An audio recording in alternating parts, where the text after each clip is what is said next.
everybody. This week on Horror Movie Night, we grow crystals, shoot mirrors, and puke guns with the impossible-to-decipher 70s movie Zardoz. We kill brutals, wear diapers, and get old together while Adam draws his beard on, Scott harvests grain, and Matt becomes apathetic.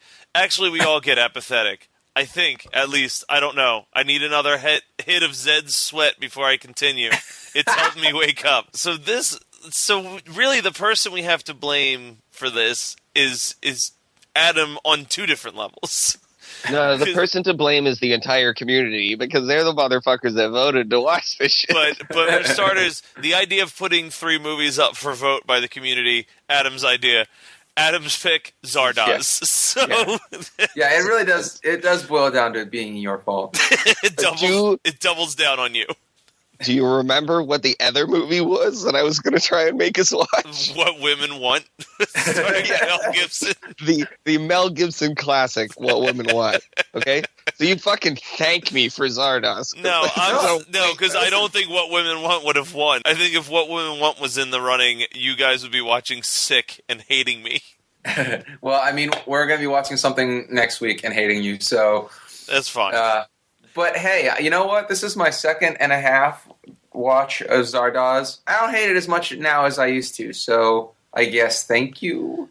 So my thing with Zardoz is kind of weird, which is like, I've never hated the movie, but I feel like it could be 15 minutes and I would like it the same amount as the hour 45 minutes. Like, there's certain moments that are super weird and I like it because it's super weird, and then there's like 25 minutes of, Sean Connery just like laying in a bed while characters just say things that I think we're supposed to understand.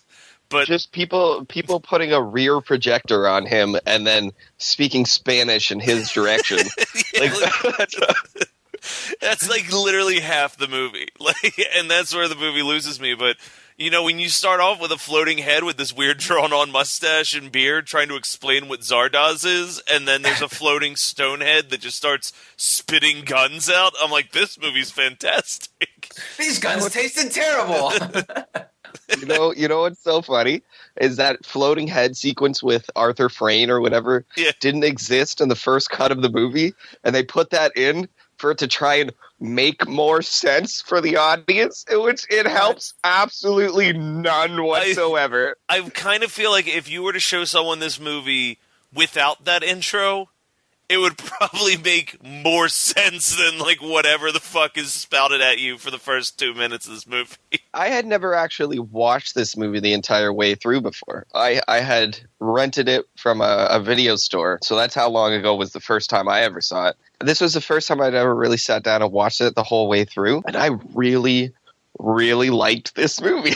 I don't know why, because it is aggressively trying to make me dislike it. It goes out of its way to be absolutely ridiculous and nonsensical, and yet I still really liked it. I enjoyed this movie a lot. I spent a large portion of this movie thinking, how do you follow Deliverance with this movie? Like this was this is the director's follow-up to Deliverance. Well, it was supposed to star Burt Reynolds. Yeah. Yeah, also, how much worse would this film be if Burt Reynolds was in it? Because I feel like that's kind of like one of the Hollywood questions that you can always ask. Like, how much worse would this film be if Burt Reynolds was in it? I don't think it would be that much different because I think Burt Reynolds would give a shit less just as much as Sean Connery does throughout this movie. Like, there wouldn't have been any improved or worse performance. It's just kind of like, yeah, I'm here, I'm wearing this weird diaper thing, whatever. I say Zardoz a lot. I'm gonna look at my boner and then look at you and then look at my boner and then look at you. God, that was such... I love that scene. Oh my god, that scene is amazing. Oh, she looks so panicked that it's like, you tried to give him a boner. What are you worried about? You got what you wanted. What the fuck? Do you guys know what the origin is for this movie? Like how this movie even came into existence? Well, I know that Sean Connery became involved because he had just finished up doing like 5 James Bond movies in a row. And he was like, oh, you know what? I'm getting kind of like pigeonholed into this weird sort of, James Bond kind of roles. I'm going to do an art movie and he like basically didn't read the script whatsoever, just gave it like a quick pass over. It was like, this sounds artsy, I'll do this. The movie itself, like the guy wanted to do Lord of the Rings. Exactly. And the studio was like, I don't know. And so he's like, fuck it, I'm going to write my own. Yeah, this was his this is what he interpreted Lord of the Rings, apparently. No, it's not a reinterpretation. He just wanted to do a strange sci-fi fantasy. Yeah. He should have done Kroll. Now, like I hate it when we do a double episode like this, because not a double episode, but another podcast has done this movie before. This was done on How Did This Get Made, right? And they actually, just to reference it, they did play a good chunk of the audio commentary that the director made for this movie. And listening to that guy's audio commentary, like 30 years after the fact, is actually one of the funniest fucking things I've ever heard. Like, it's up there with the Total Recall commentary as being just like perfect, like so fucking funny, because he starts the movie off by going, like, you know what? This could have been a lot shorter. This could have been cut down. You know what? If you wanna fast forward this bit, that's fine. If you want, it's like, you're the one that made this movie. Oh my god! Even the director, producer, and writer is like, you know what? You don't actually have to watch this if you don't want to. I'm so angry my copy of Total Recall doesn't have a commentary track, because every clip I've heard from that commentary track, I desperately want to hear, where just Arnold is explaining the movie scene by scene. Paul Verhoeven cannot get a word in edgewise on that. It's so fucking funny. And it's like he's trying to give you insight into, like, you know, like the special effects and what was going on when they were shooting. And Arnold is drunk and just wants to describe to you what's happening on screen. I think we all know that the greatest commentary track actually does involve being drunk, which is the Cannibal the Musical commentary track. Yes, yeah. Is the only commentary track I've watched with a group of people, where like we just had people get together and watch a commentary track together. When they tell the story about Leanne and why they named that horse Leanne, oh my god, that's too good. So this movie, there's not a lot to write about this movie, but so there are three types of people in the future, right? There's the Brutals, there's the Eternals, and then there's the Brutal Exterminators.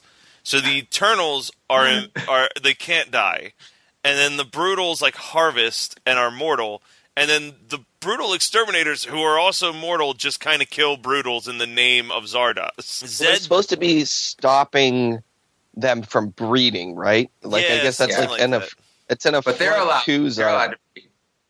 No, they aren't, because that chick that he rapes in the movie, and it's never really fully explained, but he kills her right after that scene. Like, they are not allowed. They're not allowed to produce children. He just raped her for the sake of raping. That's awful. Yeah. Wow. Hey, funny little side note.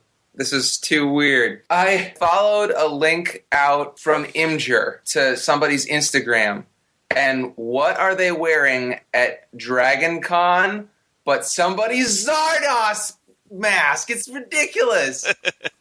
Like, that just happened. So Zed, who is our main character, Sean Connery, the man who we just mentioned raped a woman and killed her on the beach. He also it's the worst remake of the From Here to Eternity scene. Zed kills Arthur, who you may know as the floating head with a painted-on mustache, and he's also the Eternal that controls Zardoz, and then he rides that head to the land of Eternals. Eventually, you find out that Zed was handpicked by Arthur, inspired by the book Wizard of Oz, which is where Zardoz comes from, and then he picked him to like change the world and put an end to the reign of Eternals, and then I don't know. This movie's fucking confusing as all shit, but It's all right. It's whatever. I've seen it 3 times now, I think. It's basically just an acid dream that I keep watching and still don't understand. Listen, this makes way more fucking sense than another movie that I can think of that I just watched Mickey Rooney rip his own face off in. For fuck's sakes. Like, honestly, it's way... I didn't think I was going to see anything more confusing this week, and then this came on. Can we talk for one hot second about the part where he goes into the vortex? He just kind of like has to step behind a piece of glass and then pretend like he's falling. He puts his arms up and he's like, ooh, as if he's about to like jump into some. Yeah. Oh, that's so good. Man, this movie's so fucking weird to me. Like, there was so many times in the movie where I was like, okay, you know what? I actually am kind of following what you're doing here. All right, I got it. Dead is supposed to be like you want him to kill you. Oh, okay, wait. You just aged half this guy's face. Oh, just now there's apathetic. Yeah. Just the one side. They made him Two-Face or some shit. And I was like, oh, okay, all right. I'm caught up. Oh, wait.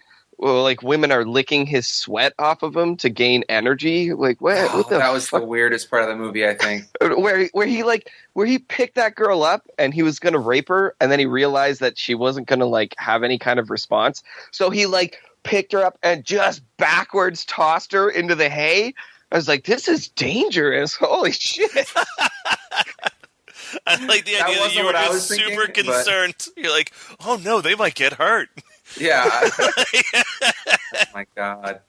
Yeah, I was a little bit more upset by the fact that this movie has a very strong rape theme. Yeah, no, it's very much so. Like he's okay with hurting women, raping them, and shooting literally anyone that comes into his eye line.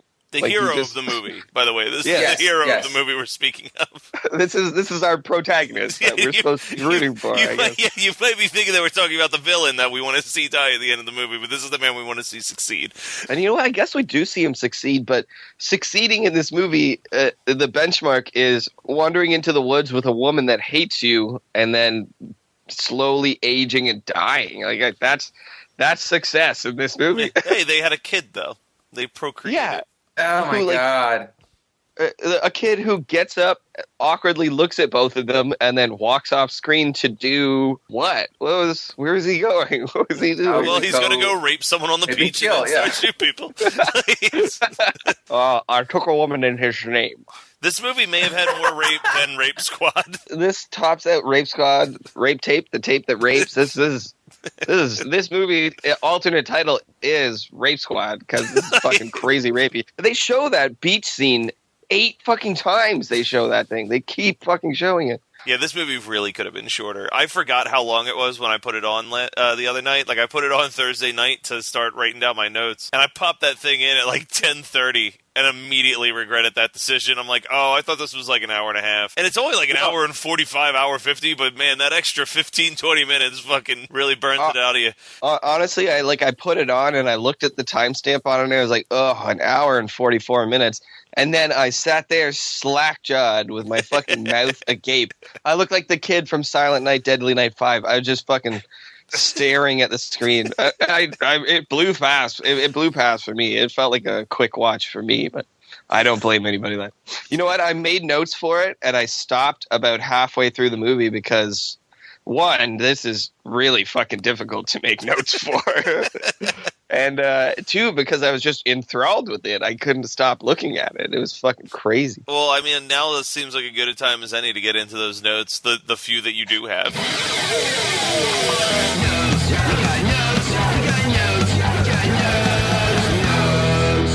This is notes for Zardoz. Yeah, he mentions that the floating head, Arthur Frayne or whatever, he mentions at the beginning of the movie that he's a puppet master.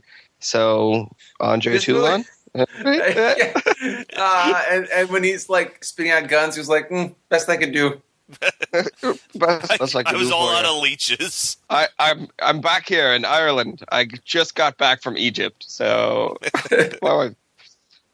so wearing silk boxers on your head is a thing in the future, I guess. That's all I could think. Is that they're wearing weird boxer briefs on their head, though. So the Zardoz head pukes guns like I puke. What I actually wouldn't give to take a ride in that floating head, like that's a life goal for me. That looks so fucking cool. Look at his weird crystal eyes. Ireland. So this is what I want to know is how they or explain to me what the people in stasis are doing in there? Are they like? Why are there Eternals in the head? You will never. Or are those Eternals or are those Brutals? And they, for some reason, are taking them back to their cottage estate or something. They must be renegades, right? Like they have to be but they're not aged or anything. Yeah, that's another one of those things that we'll probably never understand. Oh no, you know what it is? You know when they're like Arthur Frayne is dead. In fact, he's being reborn right now, and you see that little like fetus inside of a plastic bag. Mm-hmm. I guess that must be Eternals that they're growing in the head for some reason. Oh man, fuck. I don't know where the Eternals would be growing. Because that was my original thought, and then I was thinking about it. Like, no, that doesn't work. Yeah, that's a weird one. I don't know. I have no idea. Well, I mean, here's your explanation. Right after that scene, we get a credit that says written, produced, and directed by. So everything's gonna make a ton of sense. And it's like all you need to do is throw fucking edit it by in there, and you've got a nice cocktail of a terrible decision. Yeah. That is always a fucking great sign for a good movie where you see written, produced, and directed. So he gets to that like Irish countryside thing.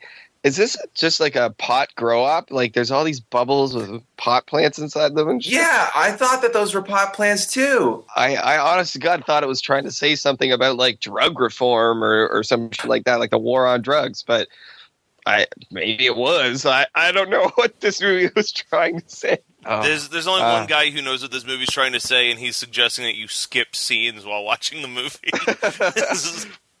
One of my favorite lines is he goes, My amount of hubris for this movie was just astounding.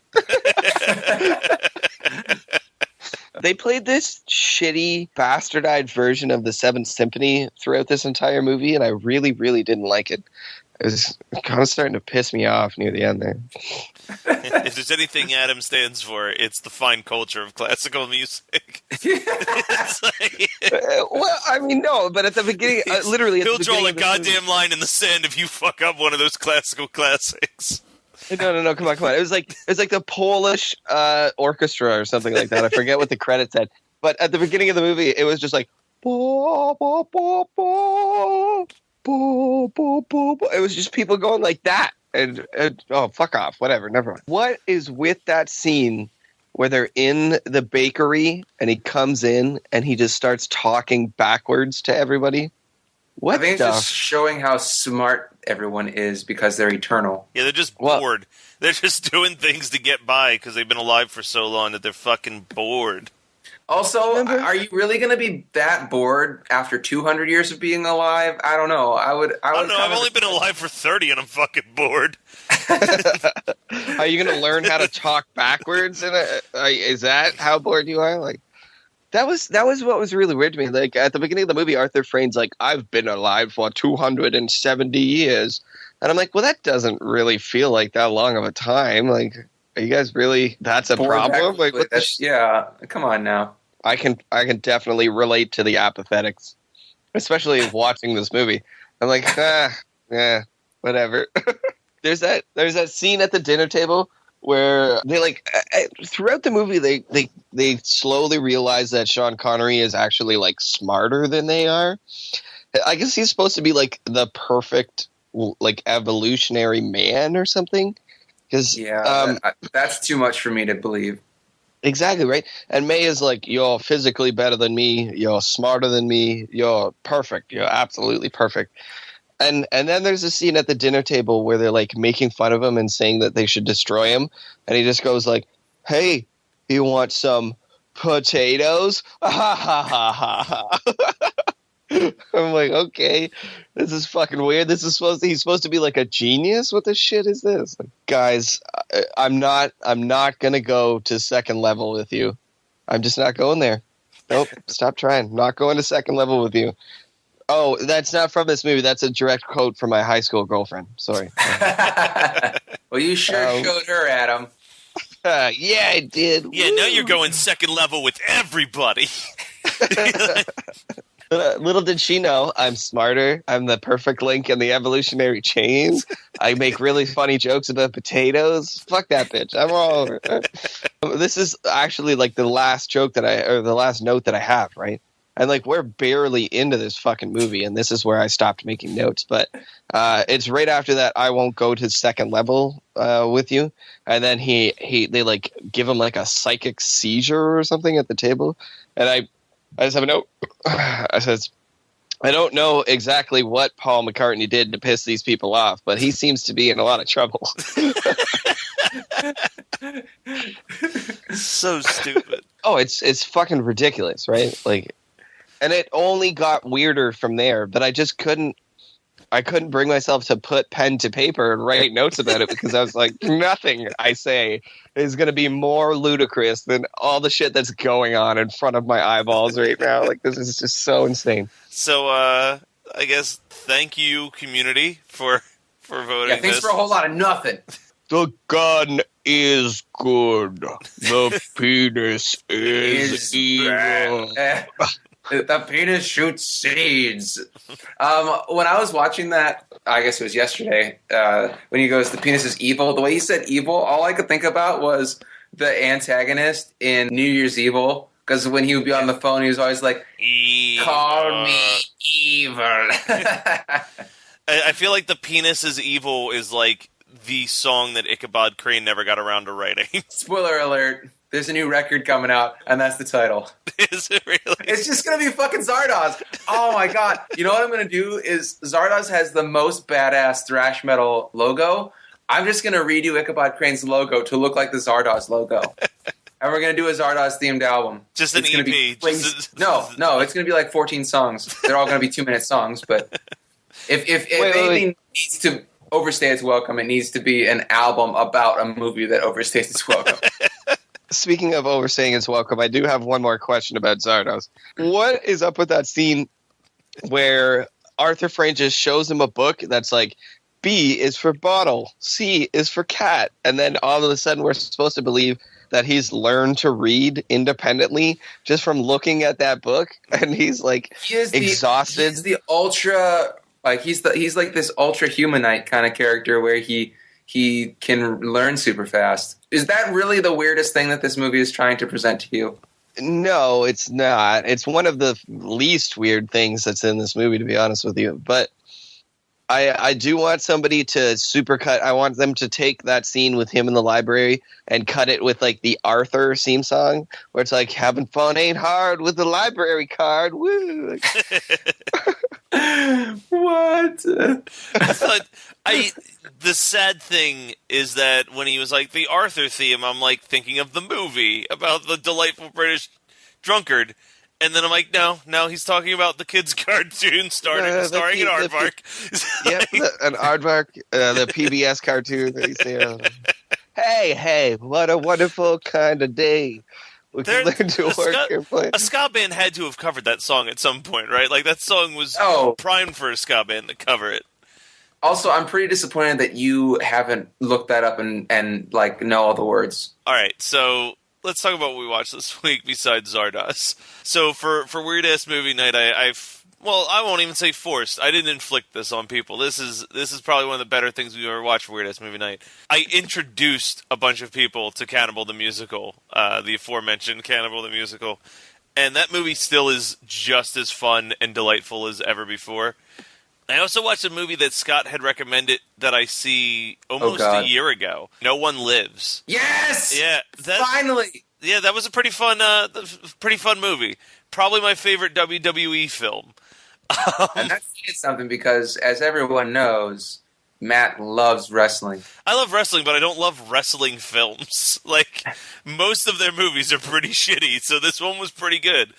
They can't all be Suburban Commando. You weren't a big fan. You weren't a big fan of Hear No Evil with Kane or whatever. See No Evil. See No Evil. The sequel. So the Saskett sisters did the sequel to that, and now apparently they have another film that they did for WWE that is apparently incredible. I don't remember what it's called, but it's a prison film. Like, it's starring Dean Cain, former Superman Dean Cain, as like a man wrongfully sent to jail, and then like Big Show and a bunch of other wrestlers play the inmates. But like according to the review that I was listening to, there you go. According to the reviews that I read, like they wanted to make it like a shitty 70s Steven Seagal type action film. 80s. So Steven Seagal did movies in the 80s. Fine, 80s film, whatever. But they were like getting Dean Cain in your movie is a good start. It's a good start. Yeah. Well, they said like casting wrestlers who are like lukewarm actors at best was probably the best way to successfully recreate a shitty 80s direct to VHS Steven Seagal film. So I'm kind of curious in checking that out. But probably you can watch that because I won't. Yeah, probably my favorite film that I watched for this week's edition of What Did We Watch This Week was rewatching the class of 1984 and my God, really, and talking about it all day. So I am the future. I am the future. I am the future. It's so good. I don't remember liking it this much. When you didn't. You actually didn't. But it warrants a rewatch, and it makes it so much fucking better the second time around. Well, Scream Factory had their DVD or their Blu-ray for sale around around Halloween, and it was like $9.99 for like the Blu-ray of Class from 1984. So I was like, fuck it, I'll pick that up. I didn't totally hate the movie. It had a pretty sweet scene with a table saw, and I really had a really good time just rewatching it, and I think another element of it was seeing it in that really nice Blu-ray picture. Like it really does look really cool in better quality than like the shitty DVD that looked like it was ripped from a VHS tape quality that I watched the first time around. Yeah. Well, it's a movie that has like a lot of really cool colors to it because they're all wearing like these crazy purple fucking outfits and shit. Like they're always Yeah, like there's just a lot that I liked more this second time around. And I don't want to spoil the ending for anybody, but that particular, like, I won't say the final shot, but like the final shot of the main villain or whatever just looks really cool on the Blu-ray. Like just as crystal clear as it is. It's one of my favorite. Fuck it.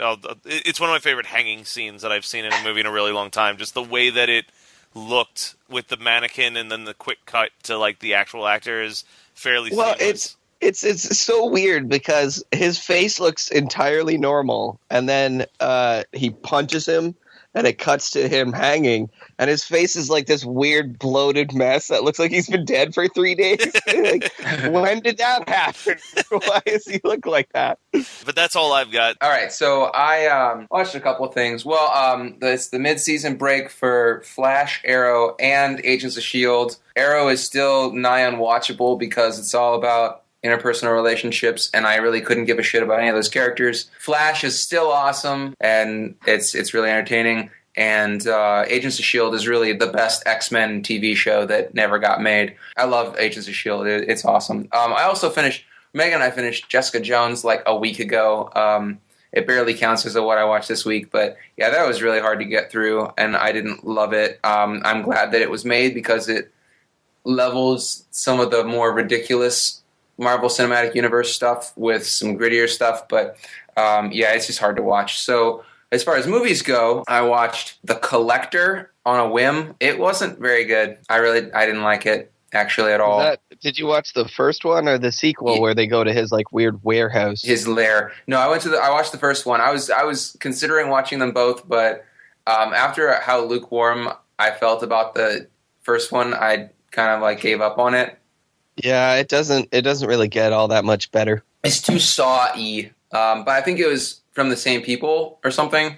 So, or they wanted to do, I don't know. But yeah, it wasn't good. I didn't like it. And then Megan and I are working our way through Ex Machina, which is really, really cool. I'll probably be ranting and raving about that in future weeks once we finish it, but we kind of like got through half of it and then shut it off for a while. Guys remember that Jude Law and Robert Downey Jr. Sherlock Holmes movie from like 2007 or something? Yeah. Yes. I loved that movie. I thought it was really entertaining. And I was looking on iTunes last night for something to watch. I was like, I really want something with a little bit of action, maybe, but not super heavy. I don't want a drama, but I want it to be a period piece. I want it to be, people in costumes and stuff. I found out that they did a sequel to that Sherlock Holmes movie with Robert Downey Jr., Jude Law, and Rachel McAdams. Yeah, it was like a big theatric release. The thing is if it was a big theatric release, I never heard a peep about it. And so we watched it, and it's fun. I don't know. Robert Downey Jr. as Sherlock Holmes is very entertaining. I wish that they would do like 6 of those movies because it's just hard it's hard not to enjoy him being eccentric and weird. Adam, you go ahead and you're going to tell us about Krampus, right? I am now. Spoiler free, please. Yeah, keep this spoiler free. Do I have to keep it? Yeah, because I plan on seeing it eventually. Yeah, me too. Okay, the people that I went and I saw Krampus with obviously do not watch as many horror movies as me, and therefore weren't so burnt out on the genre and didn't see a lot of the tropes and the things like I saw in it. Like, I didn't realize that it was like in Canada we have a different rated, like it's probably PG-13 down there. It's PG-14 up here. And I didn't realize that it was PG. I thought that it was going to be rated R, which I very much so would have appreciated if it was. Like, there's a scene where a character gets repeatedly stabbed, like, over and over and over again, like 50 times, and then he stands up and he has no blood. You never see him have any reaction. Somebody actually pulls a knife out of his back, but then it's never mentioned again that he just got repeatedly fucking stabbed. It's like he just brushes it off and forgets that it happened, right? Because it's PG-14 and you can't see the actual, inevitable result of somebody getting stabbed. So I wished that it had been more violent and taken it to another level, or been funnier, because it kind of billed itself, even with just the concept, right? It kind of billed itself as a comedy horror, but wasn't that funny either. Now, it's really, if it's anything, it's a Christmas movie is what it is. It's very much so a Christmas movie. It has those Christmas movie tropes, and that like, let's all learn a lesson and be in the Christmas spirit kind of. That's how. These are all things that I'm not surprised by and totally okay with. Yeah, I'm pretty stoked to see this. That's the thing, right? Like, that's not what I was expecting. I had my hopes kind of high for a very different kind of movie. Well, you didn't know it was PG-13 until you were like just about to see it, right? When I bought the tickets and the tickets printed out of the machine and I looked at the tickets, I was like, wait, what? Like, so yeah. Same thing happened to me when I went to see Shark Night 3D in theaters. There's a shark in the pool. Well, just get out of the pool. But it's so nice. Yeah. So and like I would like it if we can bring this back up again once you guys have watched it, because the whole time that I was watching the movie, I was rewriting it as a better movie in my head. So I have these like 2 or 3 ideas for it that I think would have like really increased my enjoyment of it. But you guys will have to actually see it before I'll be able to bring those up. So, and just a quick for the record, Sherlock Holmes 2: The Game of Shadows was the 12th highest grossing film of 2011 worldwide. What? Yeah, was number. How did I not? I mean, because I would have gone to the theaters and seen it. I love the whole concept so much. Was number 1 at the box office for a couple weekends. By the end of its theatric run, it was the 9th highest grossing film of 2011 in the United States, and brought in the U.S. over $545 million. Yeah, honestly, Scott, it's weird that you didn't know this. Like, it's it really is, because it's right up my alley. Like, it's specifically a very. It's a sequel to a movie that you like. Like, that should have been right off the bat. Like, hey, someone should have at some point been like, hey, Sherlock Holmes is a sequel, buddy. Yeah, no, exactly. But here's the thing, you guys. You know the Berenstein Bears, like, multiple Earth theory thing that people talk about, where it's like that. Well, it's like that didn't exist, and then it just did. Here's another thing that could have happened, though. That's very possible. They didn't put a 2 in the title. Like, it was just like Sherlock Holmes : The Game of Shadows or whatever. And like, if I'm looking at this poster, there's nothing about this poster that screams sequel to me, so it's possible you just saw advertisements and been like, God damn it, why do they still have that Sherlock Holmes poster up there? That movie came out fucking years ago. You know, that is actually a very good observation, because I was like, Megan, they made a sequel. Let's watch the preview. And she was like, Scott, we've already seen this movie. And I said, no, we haven't. She's like, Scott, we've seen this movie. We went to the theater and saw it. I said, no. I was like, really? I was so adamant. No, it's not. It's new. And so we watched the preview, and she's like, wow, you're right. So I just prefer. But we need to bring Megan. We need to bring Megan on to find out if you were right, or if she's just like, I'm just going to agree with him, so he'll shut up about this fucking movie. I just prefer to think that Scott has like sequel blindness. He's like, hey, do you guys remember that movie Gremlins that Joe Dante did? Did you know they made a second one? All right, well, that was Zardoz. I don't remember what year it was from, and I don't really care. I think it was 74. I was going to say 73, so okay. Somewhere in there, 73, 74 was Zardoz. We suffered through that. Thanks a bunch, guys. You know, you don't have to wait for us to put polls on our Facebook page to make us watch garbage, though. You can always just email us at hmnpodcast@gmail.com and let us know what garbage you think we should be watching. We got some good. We got a couple good ones that came in this week, so I'm pretty excited to sit through and suffer through some of those in the near future. We've finally been getting emails on like a pretty consistent basis. So don't stop, guys. Yeah, don't stop. Keep giving us suggestions, and even if you don't have a suggestion, you just want to write us an email and be like, you know, fuck you, Adam. I thought Krampus was great for the following reasons, or like, you guys are retarded. Zardoz doesn't even deserve you to talk about it for 5 seconds, let alone 35 minutes. You know, let us know. Just let us know at hmnpodcast@gmail.com.